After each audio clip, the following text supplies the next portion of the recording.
Even though iPhone's new stolen device protection feature is awesome, and if you haven't enabled it, I'll explain why you must later, I have discovered what I consider a potentially fatal flaw that can completely nullify its protections, but you can easily fix it. So in this video, I'll go over how and why to enable the new stolen device protection feature because it is not enabled by default, then go over the problem with it and how to fix that. Because otherwise, a thief can literally take over your entire Apple account in a way you cannot recover it. I'll get into the details later, but the short of it is that the new extra protections don't apply at familiar locations, which you have no control over and you can't even see what they are. All you can see is the most recent place from a feature called significant locations, which it pulls from. And for me, it apparently even included some place I had only been to once for a few hours this past weekend, with no way to know after what threshold places become familiar. So imagine you're at your favorite cafe for lunch or your favorite bar where it is most likely to be stolen anyway. Well, congratulations, all that protection could be gone and you would have no idea. Now, I don't want to be one of those YouTubers, so I'll tell you the solution right away now, but I highly suggest you stick around because even after you do this and a thief gets your passcode, theoretically they could eventually get past the protections, so I'll give some other tips on how to better protect yourself later. Anyway, after you enable stolen device protection, what you could do is simply disable the significant locations feature in iOS altogether. That's what it uses. Just be aware, if Face ID breaks for you, then you might be screwed for a while, but I'll discuss that later. And of course, if you do use the significant locations feature, then you would have to consider the trade-off of disabling it. But again, even with that, there are some things you can do. I'll go over it later. Anyway, into the bulk of the video. First of all, if you haven't already, I highly recommend you do enable this new feature, which requires you to update to the latest iOS 17.3 update that just came out. Then in the settings, go to Face ID and passcode, then look for stolen device protection and turn on protection. What this feature basically does is it requires Face ID or Touch ID, not your iPhone passcode, to be used for certain critical actions on your phone. But again, it's only at familiar locations. That part is the big problem in my opinion. Anyway, for even more important actions like literally changing your Apple account password, in addition to Face ID, it requires a 1-hour delay before doing Face ID again. And why is this so important?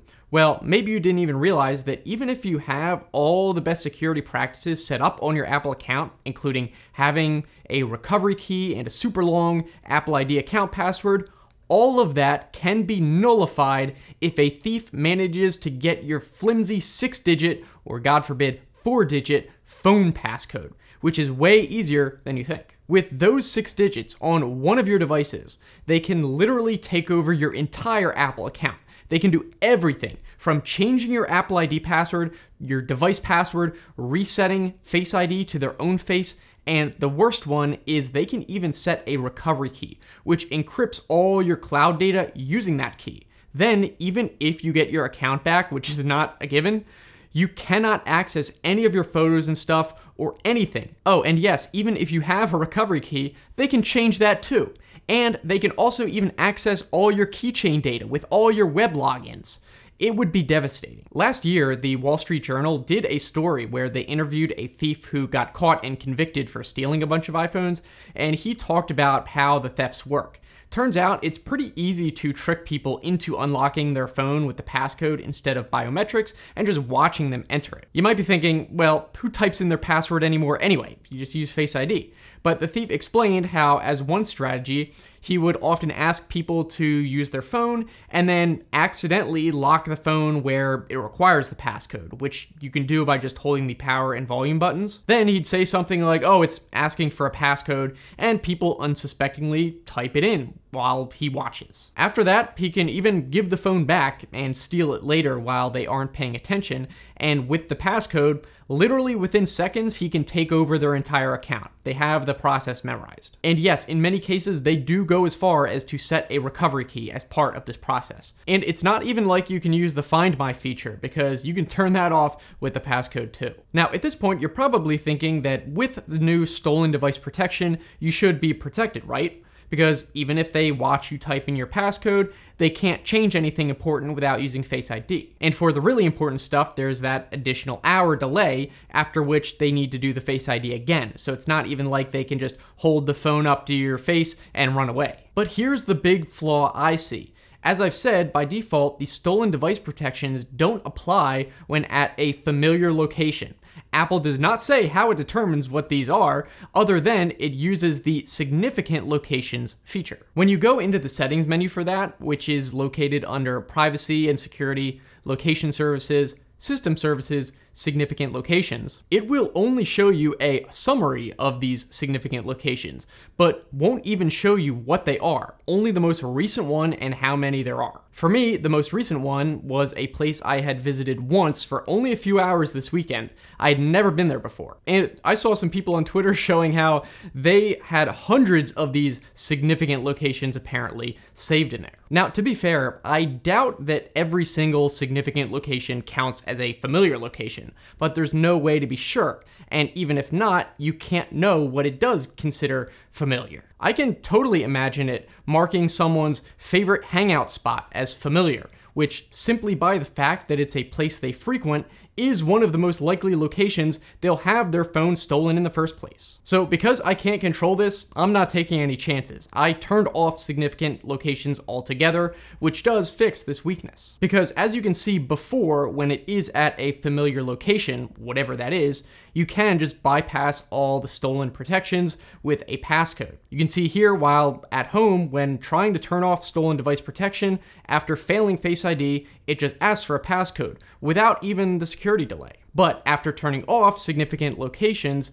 now it doesn't allow the use of the passcode and does require Face ID. And on top of that, it also has that security delay. Now, another thing to note is that if you disable significant locations, you'll also want to be sure to clear your location history from the same menu, because if you don't, the thief could just re-enable it using your passcode, even with the stolen device protection. It doesn't require Face ID for that. Though in a minute, I'll go over some additional ways to bolster your security in regards to that. Anyway, now with significant locations disabled, you can see that even when doing one of the lesser critical actions like viewing an Apple Card virtual number, if you fail Face ID, you don't get an option to type in a passcode. And for the more critical actions like disabling stolen device protection itself, even if you pass the Face ID, it still requires that 1 hour delay, after which you have to do it again. But realize that because they can still re-enable the significant locations feature,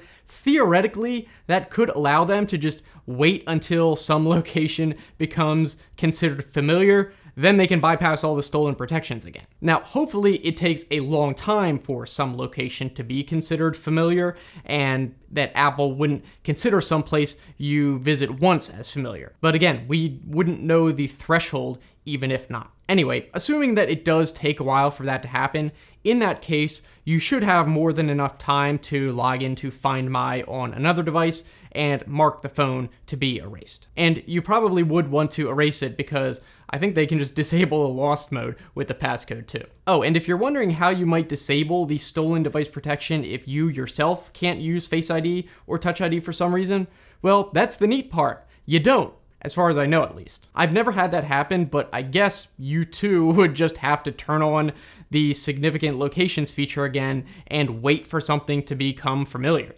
Though, in the meantime, you could still use the rest of your phone. Okay, now with all that in mind, there are still some things you can do to most likely fully protect yourself, even from some of the theoretical workarounds I mentioned. And for the most part, that's just to reduce the likelihood a thief could spy on your passcode. So first of all, get rid of that numerical passcode and set up an alphanumeric passcode and make it long. I've done this for the past year, and it's not as inconvenient as you might imagine. You rarely have to type it in anyway, like a couple times a week maybe. Then the other thing is to just be super aware and careful if you ever have to enter your passcode in public. The thief in that other video report said that he would literally record people entering their passcode to use later. So if the thief watching from afar sees that you have a long alphanumeric passcode and you hold it close while covering it and entering it, they probably won't even bother targeting you anymore. Next, another tip I suggest is that in the settings under Face ID and passcode, turn off most of the stuff under